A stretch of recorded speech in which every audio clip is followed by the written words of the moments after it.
होता है। अंग कौन सा खराब होगा? किडनी, पैंक्रियाज, पैंक्रियाज, पैंक्रियाज में कौन सा सेल? Beta cell. अब बीटा सेल से क्या निकलता है? Insulin, insulin. अगर आपका बीटा सेल खराब, यानी पूरा पैंक्रियाज नहीं खराब होता है, पैंक्रियाज का केवल क्या खराब होता है? Beta cell. तो आपके शरीर में इंसुलिन कम बनता है, शरीर को जितना चाहिए उससे कम बनेगा, तो इसलिए आपको एक इंसुलिन की इंजेक्शन लेनी पड़ेगी। देखिए छोटा सा इंसुलिन का इंजेक्शन, और वो सबकट में लिया जाता है, रिवर्स में होता है, जब कि अपने से ले लिया जाता है ऐसे, उसका नीडल एकदम छोटा होता है, एकदम छोटा सा, यही लगा कैसे अपने से ले लिया जाता है, हो गया। कलम की नोक कितना बड़ा होता है? छोटा होता है।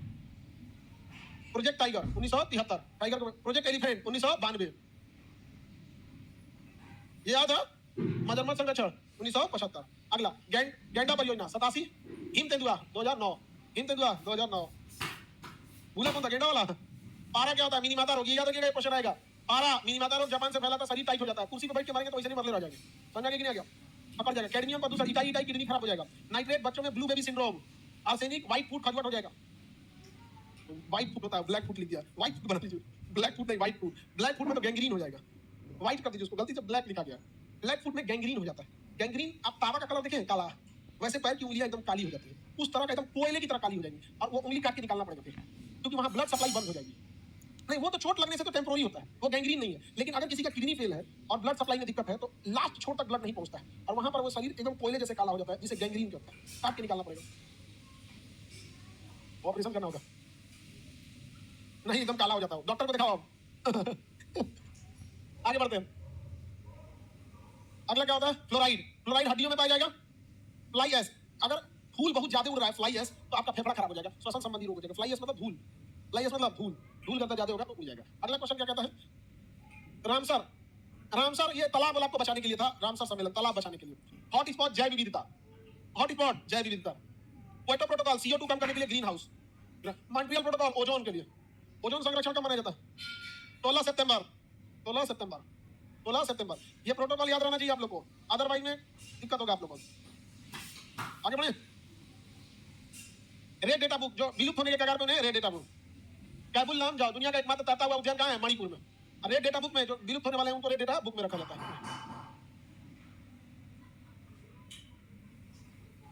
उच्च वेग को किसे नापते हैं? मेक में नापते हैं, उच्च वेग। मिसाइल या फाइटर जेट को। तरंग को किसमें नापते हैं? एंगस्ट्रॉम, 10 के पावर -10। दबाव को नापते हैं पास्कल में, ऊर्जा को नापते हैं जूल में, ऊर्जा को नापते हैं जूल में, ऊर्जा को नापते हैं जूल में।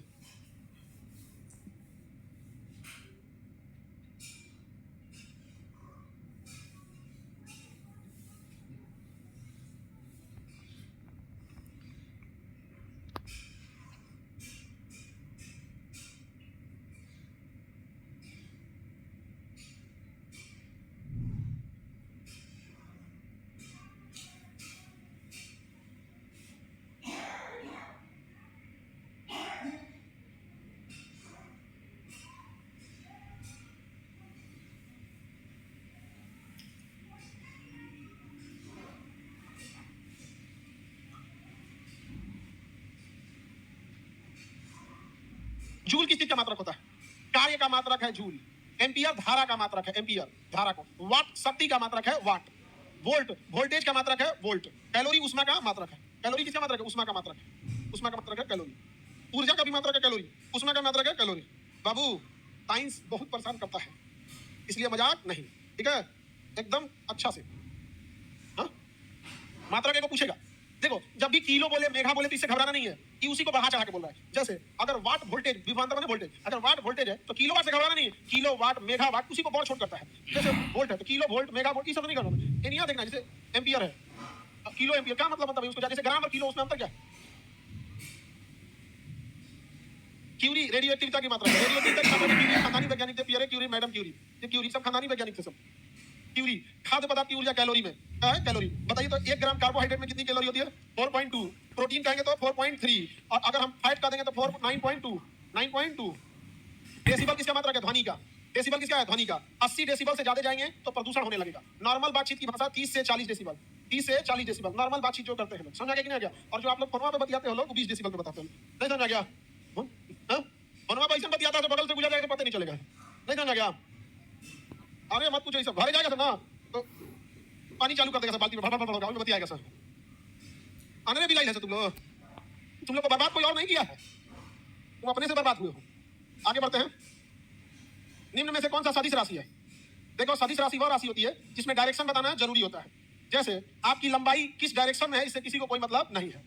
लंबाई कैसे भी नापिएगा सेम आएगा, लेकिन वजन को डायरेक्शन की जरूरत है। माथा पे तराजू रख देंगे नहीं बता पाएंगे, तराजू नीचे ही लगाना पड़ेगा। तो जब कभी भी डायरेक्शन फिक्स हो जाए तो उसे सदिश कहते हैं। 100 मतलब 7 है, 20 माने दिशा, 60 लेके घूमे दिशा, उसी को क्या कहते हैं सदिश। तो भार क्या है सदिश, लंबाई अदिश। अरे भाई हम खड़े आप नाप लीजिए उतने लंबाई का, लेटे रहेंगे नाप लीजिएगा उतने लंबाई का, दाहिने से नापिए बाएं से नापिए, क्या फर्क पड़ेगा, बस सही से नाप लीजिए आप। तो बताइए जैसे लंबाई क्या है अदिश। घड़ी इन्ने टांगिए उन्ने टांगिए, क्या दिक्कत है, उल्टा होकर देखिए घड़ी कोई मतलब नहीं है, अदिश है। द्रव्यमान आप कितना एरिया घेर रहे हैं, द्रव्यमान है, आपसे कोई मतलब नहीं है, लेकिन वेग सदिश है। वेग और चाल में अंतर क्या होता है, चाल में होता है कि हम बस इतना बता देंगे कि 40 किलोमीटर प्रति घंटा, 40 किलोमीटर प्रति घंटा, लेकिन वेग ऐसे नहीं बता सकते। वेग होता है आप बता 40 किलोमीटर प्रति घंटा पूरब की ओर। तो आप जब उसी के साथ बस डायरेक्शन बता देते हैं तो क्या होता है वेग। तो नॉर्मल लोग जो होते हैं वो चाल का प्रयोग करते हैं और वैज्ञानिक जो होते हैं वो दिशा का प्रयोग करते हैं। किसका होता है वेग का, वेग वेलोसिटी का। तो इसमें सदिश कौन सा है वेलोसिटी। अगला कहते हैं एक लड़की झूले पर बैठी स्थिति में झूल रही है, लड़की खड़ी हो जाए झूला झूलने लगे तो आवर्तकाल। हाँ देखो इधर समझो ध्यान से, देखो या तो तुम लोग समझाओ या तो हम समझाते हैं, तो शांति से सुनो, नहीं तो पता चला एक क्वेश्चन बता दोगे दूसरे में फिर फंसोगे। और अभी क्या है ना आप लोग जो पढ़ाई की है केवल एग्जाम पास करने के लिए, कंसेप्ट समझो। कभी झूला की जगह मटका यूज कर देगा, कभी कुछ यूज कर देगा, कभी कह देगा घड़ी गर्मी के दिन में घड़ी ठंडी के दिन में। देखो आवर्तकाल का मतलब है समय, आवर्तकाल मतलब समय, समय का formula 2 pi under root L by G। अब ध्यान से समझना, इसकी वैल्यू कभी नहीं बदलेगी। अमेरिका का आदमी तू मैंने दुए बोलता है, और पाई का मतलब 3.14, जापान जर्मनी कहीं चल जाओ लंबाई बदल जाएगा, मेरी लंबाई अलग आपकी लंबाई अलग, आपके घर का झूला अलग गांधी मैदान का झूला अलग। जी का मान बहुत रेयर बदलता है, जब आप एक दूसरे देश हिल जाएंगे तब, या पहाड़ पे से नीचे कूद जाइए ध्रुव पे चलिए तब। लेकिन सबसे ज्यादा इसमें चेंज होने वाली चीज है L यानी लंबाई है। यानी आपका आवर्तकाल 2 पाई पर डिपेंड नहीं कर रहा है क्योंकि ये फिक्स वैल्यू है, वो डिपेंड कर रहा है लंबाई पर। अब देखिए ध्यान से, अगर लंबाई बढ़ाएंगे तो आवर्तकाल बढ़ जाए, लंबाई बढ़ाएंगे आवर्तकाल बढ़ जाए। इसे 4 गुना करेंगे तो 4 पे स्क्वायर रूट लगा है तो क्या लगा 2 गुना, इसे 16 गुना करेंगे तो 4 गुना, 25 गुना करेंगे 5 गुना, क्योंकि वो खुला नहीं है उसके ऊपर क्या स्क्वायर रूट है, क्या स्क्वायर रूट। अब आप बताइए अगर लंबाई 100 गुना कर दे तो 10 गुना, 144 गुना करें तो 12 गुना, मतलब उसका स्क्वायर रूट होके इधर आएगा। लेकिन सीधा सीधा फर्क पड़ेगा, बढ़ाएंगे तो बढ़ेगा, घटाएंगे तो घटेगा। अब ध्यान से समझना, लंबाई बढ़ाएंगे तो ये आवर्तकाल बढ़ जाएगा। और आवर्तकाल एक समय है, समय ज्यादा बढ़ गया मतलब चीजें सुस्त हो गई। समय बढ़ जाना मतलब सुस्त हो गया, जैसे घर जाने में आपको समय ज्यादा लगा मतलब आप सुस्त है, धीरे धीरे जा रहे हैं। तो अगर आवर्तकाल बढ़ रहा है मतलब चीजें सुस्त हो गई है। अब ध्यान से समझिएगा, लंबाई कहां से नापा जाता है। तो जैसे कोई झूला झूल रहा है, तो अगर कोई मान के चलिए झूला झूल रहा है तो लंबाई यहां से लेके उस बैठे व्यक्ति के नाभि से, क्योंकि हमारा सेंटर ऑफ ग्रेविटी क्या है नाभि है। और अगर कोई बैठ के झूला झूल रहा है और अचानक खड़ा हो गया तो नाभि थोड़ा ऊपर आ जाएगा, तो जो पहले लंबाई थी उसके तुलना में लंबाई क्या हो जाएगी, कम हो जाएगी। पहले की तुलना में लंबाई कम हो जाएगी, पहले की तुलना में कम हो जाएगी। अब अगर लंबाई कम होगी तो आवर्तकाल भी कम होगा, आवर्तकाल कम होगा यानी लगने वाला समय कम होगा और झूला तेज हो जाएगा। अगर समय कम तो तेज है, समय ज्यादा तो धीमा है। तो बैठा हुआ व्यक्ति जब खड़ा हो जाता है तो उसकी गुरुत्व लंबाई कम हो जाती है, लंबाई कम होने से आवर्तकाल कम हो जाता है, और आवर्तकाल कम होगा तो झूला तेज घूमेगा, झूला तेज घूमेगा। तो लड़की क्या थी बैठी थी और अचानक क्या हो गया खड़ी हो गई, तो झूला क्या होगा तेज हो जाएगा। तो कह रहा है डोलन में आवर्तकाल, आवर्तकाल क्या हो जाएगा कम हो जाएगा, कम हो जाएगा। तो आवर्तकाल कम हो जाएगा और झूला क्या होगा तेज घूमेगा, झूला तेज घूमेगा। अब बताइए लंबा झूला देर तक झूलेगा या छोटा, लंबा।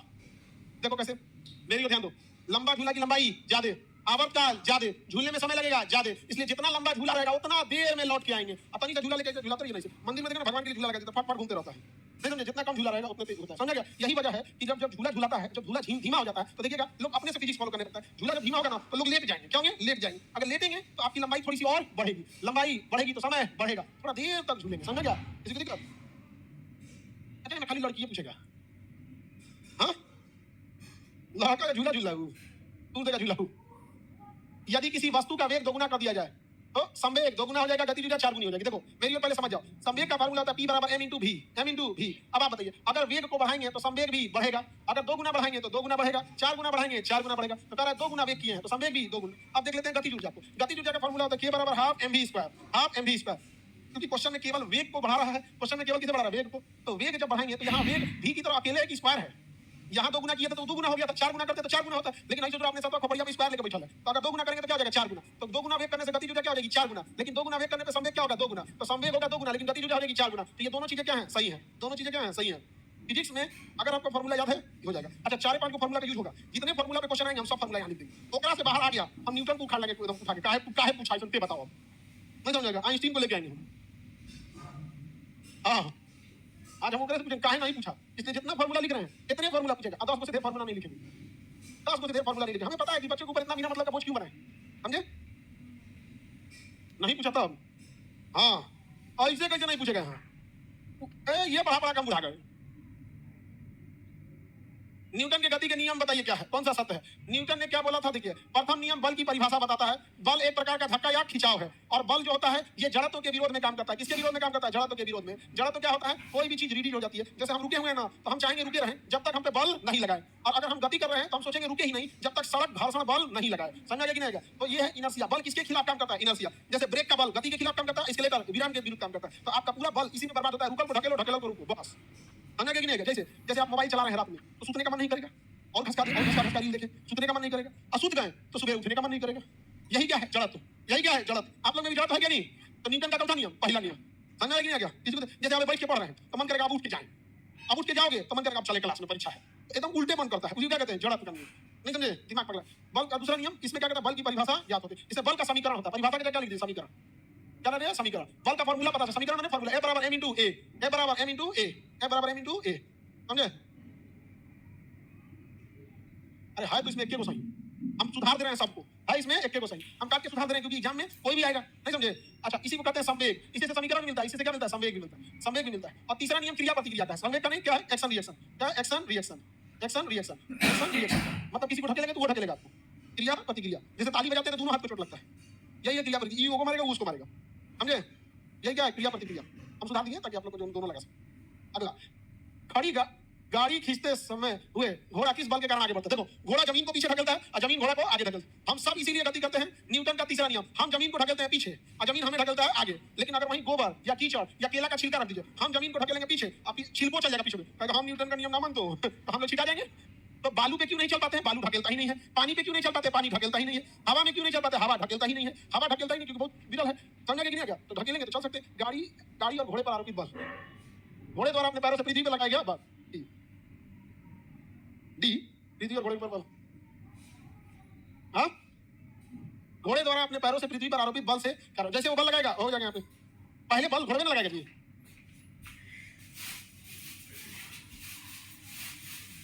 आगे बढ़े।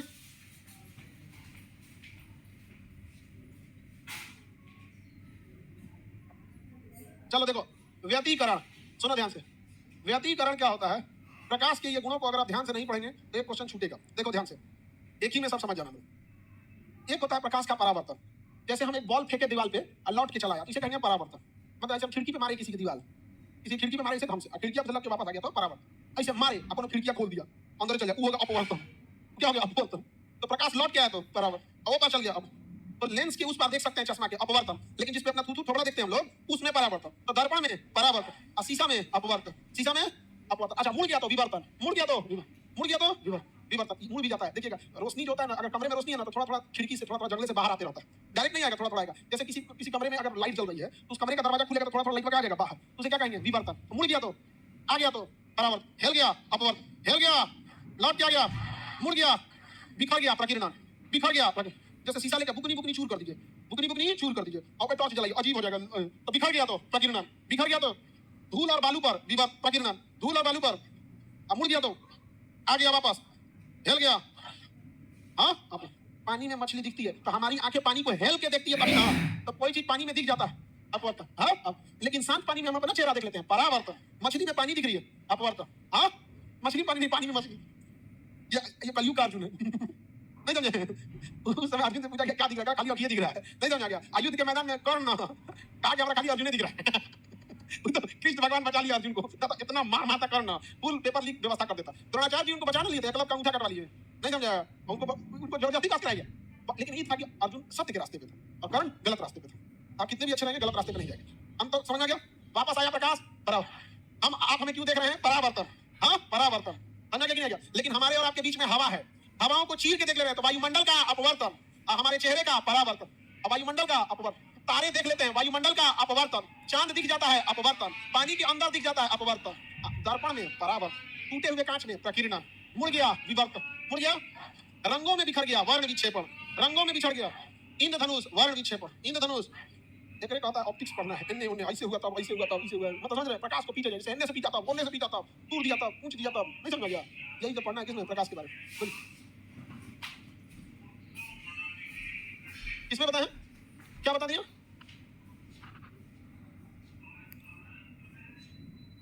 अल्लाह नहीं करो, मतलब आपके पास जो पीडीएफ है उसमें सी वाला डी पे लिखा है।